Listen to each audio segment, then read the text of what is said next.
Hello আমার প্রাণের প্রিয় মিষ্টি বন্ধুরা, কেমন আছো তোমরা? আশা করি সকলেই অনেক ভালো আছো। আর ভালো থাকারই কথা, কারণ তোমরা আমার গল্প শুনে যে মজা পাও তাতে সবাই অনেক ভালো আছো। বন্ধুরা, আর বেশি কথা না বলে চলুন শুরু করি আজকের ভিডিও।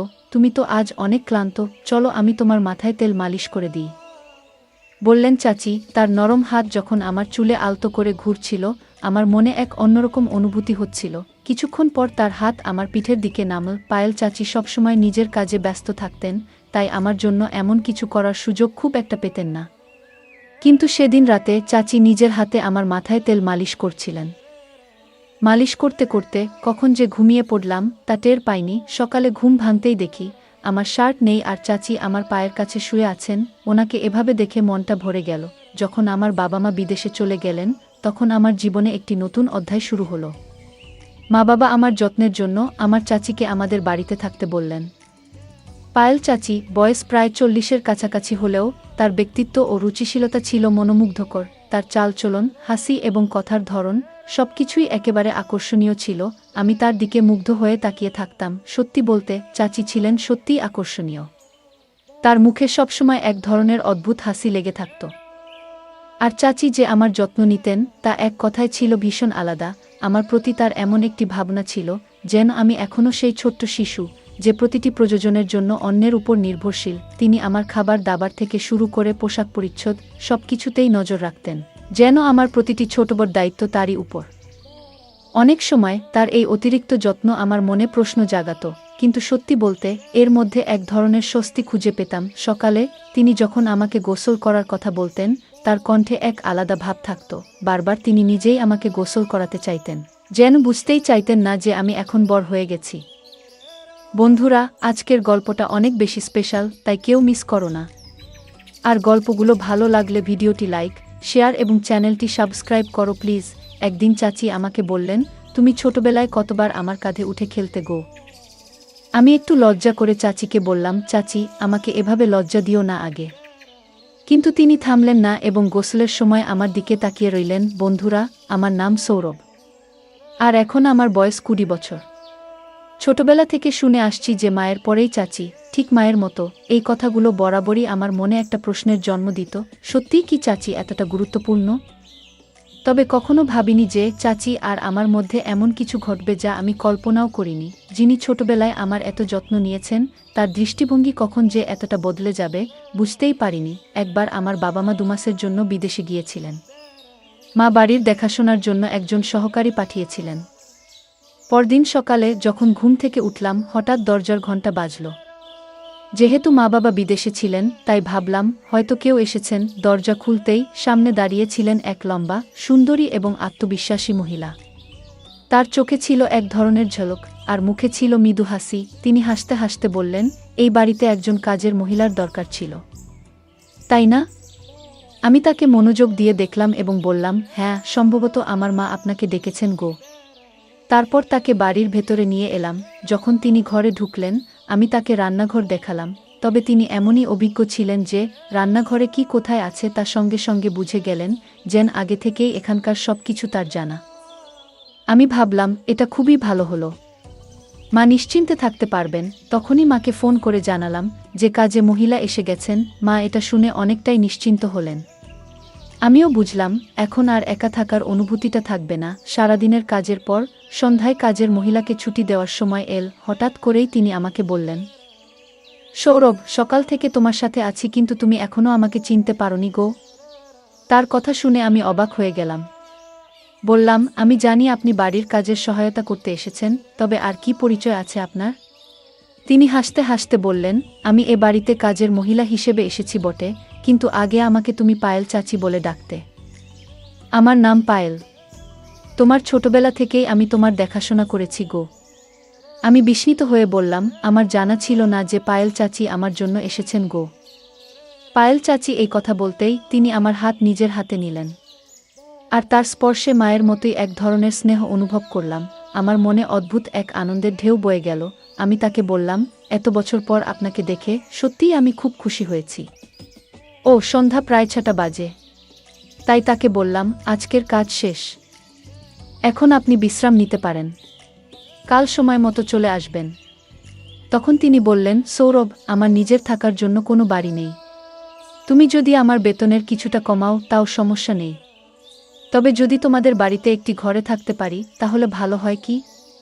আমি সঙ্গে সঙ্গে মাকে ফোন করে সব জানালাম। মা বললেন, আমাদের বাড়িতে তো একটি ঘর খালি আছে, ওটা তাকে দিয়ে দাও। ও থাকলে তোমার কোনো প্রয়োজন মুহূর্তেই পূরণ করবে, তোমার ছোটখাট কাজে সাহায্য করবে। মায়ের কথা শুনে আমি তাকে সেই ঘরটি থাকার জন্য দিলাম। তিনি সঙ্গে কোনো পোশাক আনেননি, তাই মায়ের কিছু পুরনো শাড়ি তাকে দিলাম এবং মায়ের ঘরে পোশাক পাল্টানোর কথা বললাম। আমি বাইরে চলে এলাম। প্রায় 10 মিনিট পরে আমি মায়ের ঘরে গেলাম, কারণ আমার ফোনের চার্জার দরকার ছিল। তবে ভুলে গিয়েছিলাম যে চাচি তখন ঘরেই ছিলেন। আমি দেখলাম চাচি পোশাক পরিবর্তন করছেন। লজ্জায় তাড়াতাড়ি চোখ বন্ধ করে ফেললাম, কিন্তু চাচি যেন এতে কোনো সংকোচ অনুভব করলেন না। বরং বললেন, সৌরভ, এসো এখানে বসো আর বলতো, তোমার মায়ের এই শাড়ি আমার উপর কেমন লাগছে গো। তার পোশাক পরিবর্তনের মধ্যেও তিনি আমাকে সামনে বসতে ডাকছিলেন, কিন্তু আমার মনে হলো এটা ঠিক নয়। চাচি দেখতে অত্যন্ত সুন্দর ছিলেন। বয়স প্রায় 40 হলেও তার শরীর ও চেহারা বয়সের চেয়ে অনেক কম মনে হতো। কিছুক্ষণ পরে তিনি মায়ের শাড়ি পরে ঘর থেকে বেরিয়ে এলেন। আর পুরনো শাড়িতেও তাকে চমৎকার দেখাচ্ছিল। এইভাবে কদিন কেটে গেল। পায়েল চাচি প্রায় 10 দিন ধরে আমাদের বাড়ির কাজ দেখাশোনা করছিলেন। একদিন তিনি আমার ছোটবেলার অনেক স্মৃতি শোনালেন। সেসব শুনে আমি যেন নিজের শৈশবে ফিরে গেলাম।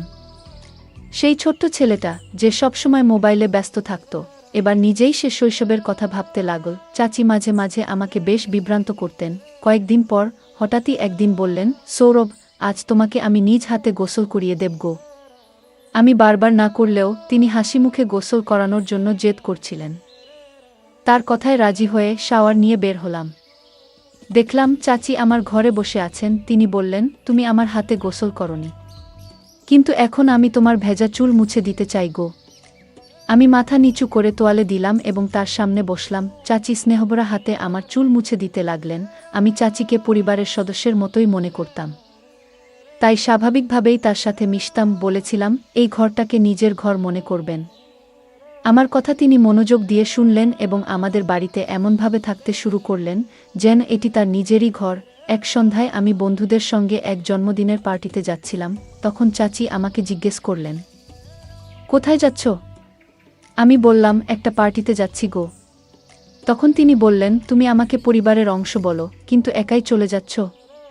কখনো আমাকে কোথাও নিয়ে যাওনি গো। আমি বললাম, ঠিক আছে, আমি আপনাকে নিয়ে যেতে রাজি আছি, তবে আধুনিক পরিবেশে মানিয়ে নিতে পারবেন তো? তিনি সম্মতি দিলেন। আমি বললাম, মায়ের ঘর থেকে ভালো একটা শাড়ি পরে প্রস্তুত হয়ে আসুন গো। পার্টিতে যখন পৌঁছালাম তখন আমার বন্ধুরা তাকে দেখে ভেবেছিল তিনি আমার বান্ধবী। চাচি এমনই উপস্থিতির অধিকারী ছিলেন যে সবাই ধরে নিয়েছিল তিনি আমার সঙ্গী। চাচি হেসে হেসে বন্ধুদের বললেন, আমি সৌরভের বন্ধু গো। পরে আমি চাচিকে জিজ্ঞাসা করলাম, এভাবে পরিচয় দিলেন কেন? তিনি মুচকি হেসে বললেন, তোমার বন্ধুরা যা ভেবেছে তা দেখে তোমার মুখ দেখার মতোই ছিল। আমি হেসে বললাম, মাফ চাওয়ার কিছু নেই, ঠিকই করেছেন গো। সেদিন রাতেই চাচি আমার ঘরে এসে বললেন, তুমি অনেক ক্লান্ত হয়ে পড়েছ, আজ তোমার মাথায় তেলের মালিশ করে দিই গো। তার স্নেহমাখা হাত যখন আমার চুলে ঘুরতে লাগলো, আমার গায়ে কাটা দিয়ে উঠল। তারপরে আস্তে আস্তে তার হাত আমার পিঠে চলে গেল। মা সবসময় ব্যস্ত থাকতেন, তাই এভাবে তেল মালিশ করে দেওয়ার সময় তার পক্ষে পাওয়া সম্ভব ছিল না। মনে পড়ে না কবে মা শেষবার আমার মাথায় তেল মেখে দিয়েছিলেন। পায়েল চাচিও সাধারণত এতটা সময় দিতে পারতেন না, কিন্তু সেদিন রাতে তিনি নিজের হাতে আমার মাথায় তেল মালিশ করছিলেন। মালিশের আরাম পেয়ে কখন যে গভীর ঘুমে তলিয়ে গিয়েছিলাম বুঝতেই পারিনি। পরদিন সকালে ঘুম থেকে উঠে দেখি পায়েল চাচি আমার পায়ের কাছে শুয়ে আছেন। তাকে জাগিয়ে হেসে বললাম, তুমি আমার পায়ের কাছে কি করছো? চাচি মুচকি হেসে বললেন, গত রাতে তোমাকে মালিশ করতে করতে আমারও ঘুম চলে এসেছিল গো। সকালে চাচি হঠাৎ আমাকে একটা প্রশ্ন করলেন যা আমাকে ভাবিয়ে তুল। তিনি বললেন, গত রাতে যখন তোমার কাঁধে হাত রেখেছিলাম তুমি এত তাড়াতাড়ি ঘুমিয়ে পড়লে। তোমার মা কি কখনো তোমার মাথায় মালিশ করতেন না? আমি সরাসরি কিছু বলিনি, কারণ জানতাম মা সবসময় তার কাজ নিয়ে ব্যস্ত থাকেন। তাই পরিবর্তে বললাম, না না, আমার মা সবসময় আমার যত্ন নেন, এমন কিছু নয়। পায়েল হেসে মাথা নাড়লেন এবং বাইরে চলে গেলেন। এরপর আমরা দুজন একসঙ্গে নাস্তার টেবিলে বসলাম। ঠিক তখনই কলিং বেল বেজে উঠল। দেখি মা এবং বাবা দুজনেই বাড়ি ফিরে এসেছেন। তাদের দেখে আমি খুব খুশি হলাম। বাড়িতে ঢুকতেই দেখলাম বাবার দৃষ্টি পায়েল চাচির উপর আটকে আছে, যেন তিনি তাকে নতুনভাবে দেখছেন। পায়েল সেদিন এত সুন্দর লাগছিলেন যে বাবার দৃষ্টি তার উপর থেকে সরছেই না। বাবার মনোযোগ অন্যদিকে ফেরাতে আমি কাছে গিয়ে তাকে আলিঙ্গন করলাম। মা পায়েলকে ভালোভাবেই চিনতেন, তাই মা পায়েলকে আলিঙ্গন করলেন। সেদিন রাতে খাবারের সময় দেখলাম বাবা আবারও পায়েলের দিকে অন্যরকমভাবে তাকিয়ে আছেন। কেন তিনি তাকে এত মনোযোগ দিয়ে দেখছেন তা বুঝতে পারছিলাম না। তবে বাবার এভাবে তাকানো আমার একটু অস্বস্তি হচ্ছিল। রাতের খাবার শেষে বাবা তার ঘরে চলে গেলেন, আর পায়েল রান্নাঘর পরিষ্কার করছিলেন। কাজ শেষ করে তিনিও তার ঘরে চলে গেলেন। কিছুক্ষণ পর আমি তার ঘরে গেলাম, কারণ সেদিন আমাদের মধ্যে কিছু কথা হয়নি। আমাকে হঠাৎ দেখে পায়েল একটু অবাক হয়ে গেলেন। আমি হাসতে হাসতে বললাম, এত অবাক হওয়ার কি আছে? আমি তো তোমার সৌরভ গো। পায়েল মুচকি হেসে বললেন, তুমি এত চুপি সারে এলে যে একটু ঘাবড়ে গিয়েছিলাম। কিছু দরকার ছিল? আমি বললাম, না পায়েল, বিশেষ কিছু দরকার ছিল না। সেদিন তেমন কথা বলা হয়নি, তাই ভাবলাম একটু দেখা করে যাই গু। পায়েল হেসে বললেন, ঠিক আছে, যখনই দরকার পড়ে আমাকে ফোন করো। আমি তোমার জন্যই এখানে আছি ইউ।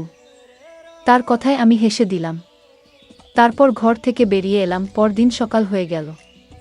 সকাল 10টা বাজলেও নাস্তা তৈরি ছিল না। সাধারণত পায়েল প্রতিদিন সকাল 8টায় আমার জন্য নাস্তা নিয়ে আসেন, কিন্তু আজ 9টা পেরিয়েও কিছু আনেননি। তখন আমি রান্নাঘরে গেলাম দেখতে কি হচ্ছে। সেখানে গিয়ে দেখলাম পায়েল মাথা নিচু করে চুপচাপ দাঁড়িয়ে আছেন, যেন গভীর চিন্তায় ডুবে আছেন। আমি অবাক হয়ে জিজ্ঞেস করলাম, কি হয়েছে পায়েল? ধীরে ধীরে বললেন, তোমার বাবা। ঠিক তখনই বাবা রান্নাঘরে ঢুকে পড়লেন। পায়েল তার মুখ আমার দিক থেকে সরিয়ে নিলেন। গতকাল থেকেই বাবা পায়েলের দিকে অন্যরকমভাবে তাকাচ্ছিলেন, যা আমার নজর এড়ায়নি। পায়েল কেবল আমার আত্মীয় নন, তিনি আমার খুব কাছের একজন বন্ধু হয়ে উঠেছেন, এবং আমি তার সাথে এমন আচরণ সহ্য করতে পারছি না। আমার মনে প্রশ্ন জাগছিল, একদিনের মধ্যে এমন কি ঘটেছে যে পায়েল এতটা অস্বস্তিতে পড়ে গেছেন? রাতে শুতে গেলাম, কিন্তু মনটা অস্থির ছিল। কিছুক্ষণ পর ভাবলাম পায়েলও ঘরে গিয়ে দেখে আসা উচিত। তার ঘরের দরজার কাছে পৌঁছেই দেখি বাবা ইতিমধ্যেই সেখানে আছেন এবং পায়েলের হাতে কিছু টাকা দিচ্ছেন। কেন হঠাৎ করে এত টাকা দিচ্ছেন সেটা বুঝতে পারলাম না। সামনের দৃশ্য দেখে আমার মনের মাঝে অস্বস্তি বাড়তে লাগল।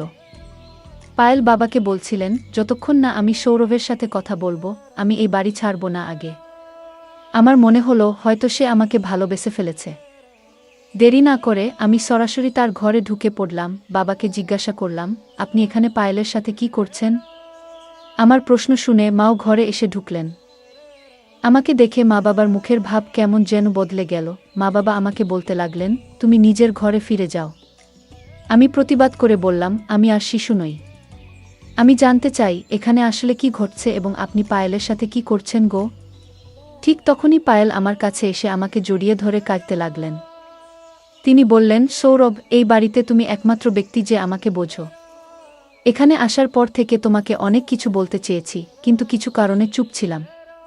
পায়েলের কথায় আমি অবাক হলাম এবং তাকে সান্ত্বনা দিয়ে বললাম, যদি কোনো নিরীহ মানুষের সাথে অন্যায় হয়ে থাকে আমি তা সহ্য করব না আগে।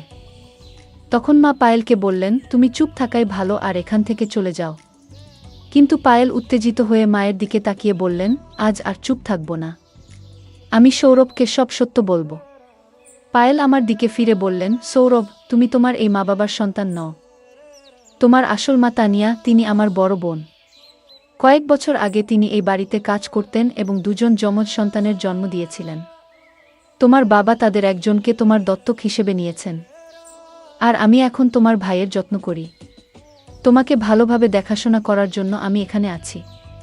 এই কথা শুনে আমার মনে নতুন প্রশ্ন তৈরি হলো। আমি পায়েলকে দূরে সরিয়ে দিয়ে বললাম, আমি আপনার কথায় বিশ্বাস করি। আপনি আমার মায়ের মতোই। তবে আমি নিজের জীবন নষ্ট করতে চাই না। আপনি যা বলছেন যে তারা আমার আসল বাবা মা নন, আমি তা মেনে নিতে পারছি না। তাদের প্রতি আপনার অভিযোগ শুনে ভালো লাগছে না, কারণ তারা আমাকে নিজের সন্তানের মতোই ভালোবাসা এবং যত্নে বড় করেছেন। সব জানলেও আমার এতে কোনো আপত্তি নেই, কারণ তারা আমাকে এমন এক জীবন দিয়েছেন যা আমি কখনো কল্পনাও করিনি। এরপর মা বাবা সিদ্ধান্ত নিলেন যে পায়েলকে পুলিশের হাতে তুলে দেবেন। তবে আমার যমজ ভাইদের জন্য তাকে ক্ষমা করলেন, কারণ সে পায়েলের কাছে রয়েছে। কয়েক বছর আগে পায়েল আমার মা বাবার কাছ থেকে কিছু টাকা নিয়েছিলেন। আমার জন্মের পর আমার আসল মায়ের মৃত্যু হয়েছিল, আর পায়েল তখন আমার বট ভাইয়ের দেখাশোনা করতেন। কিন্তু দুর্ভাগ্যবশত তিনি ভাইকে সঠিকভাবে বট করেননি। ভাই খারাপ পথে চলে গিয়েছিল এবং তার জীবন বিপদে পড়েছিল। সে চুরি করত, নানা ধরনের মজা করত, আর এখন আবার আমার মা বাবার কাছ থেকে টাকা আদায়ের চেষ্টা করছিল। কিছু গয়না সে চুরি করেছে, কিন্তু তাতেও সে সন্তুষ্ট ছিল না। পায়েল আমার মা বাবার কাছে 20 লাখ টাকার দাবি করেছিল, কিন্তু এবার মা বাবা তাকে স্পষ্টভাবে না করে দেন। তখন সে তাদের হুমকি দিতে শুরু করে। মা বাবা তাকে কিছু টাকা দিয়ে বাড়ি থেকে চলে যেতে বললেন। পায়েল আমাকে নিজের প্রতি বিশ্বাসী করাতে চেয়েছিলেন, আমাকে মায়ে ফাঁসাতে চেয়েছিলেন, কিন্তু তার আসল চেহারা প্রকাশ পাওয়ায় আমার মনের সমস্ত ভালোবাসা ফিকে হয়ে গেল। কয়েক বছর আগে মা বাবা আমাকে দত্তক নেওয়ার জন্য পায়েলকে কিছু টাকা দিয়েছিলেন, কিন্তু সে সেই টাকা সঠিকভাবে ব্যবহার করতে পারেনি। যদি সময়মতো সে সেই টাকার মূল্য দিত এবং তার যথাযথ যত্ন নিত, তাহলে হয়তো আজ আমার বড় ভাই সঠিক পথে থাকত। কিন্তু পায়েল তাকে সঠিক শিক্ষা বা দিশা কিছুই দিতে পারেনি। এ কারণে মা বাবা তাকে আমাদের জীবন থেকে দূরে সরিয়ে দেন এবং আমার বট ভাইকেও দত্তক নেন। নিজের সন্তানের মতো করে বট করেন। আমি আমার মা বাবার প্রতি অত্যন্ত কৃতজ্ঞ, যারা আমাকে ও আমার ভাইকে এত সুন্দর জীবন দিয়েছেন। যদি সময়মতো পায়েলের আসল চেহারা না জানতাম, তাহলে হয়তো তার মায়ের জালে পড়ে আমার জীবন নষ্ট হয়ে যেত। কিছু মানুষ অর্থের লোভে সম্পর্কের মর্যাদা ভুলে যায়। সম্পর্কের মান এবং সম্মান রক্ষা আমাদের জীবনের অন্যতম গুরুত্বপূর্ণ নীতি। প্রতিটি সম্পর্কের একটি নিজস্ব অর্থ ও উদ্দেশ্য থাকে। সম্মান, বিশ্বাস ও শালীনতা ছাড়া কোনো সম্পর্ক সত্যিকার অর্থে সুখ ও সন্তুষ্টির উৎস হতে পারে না।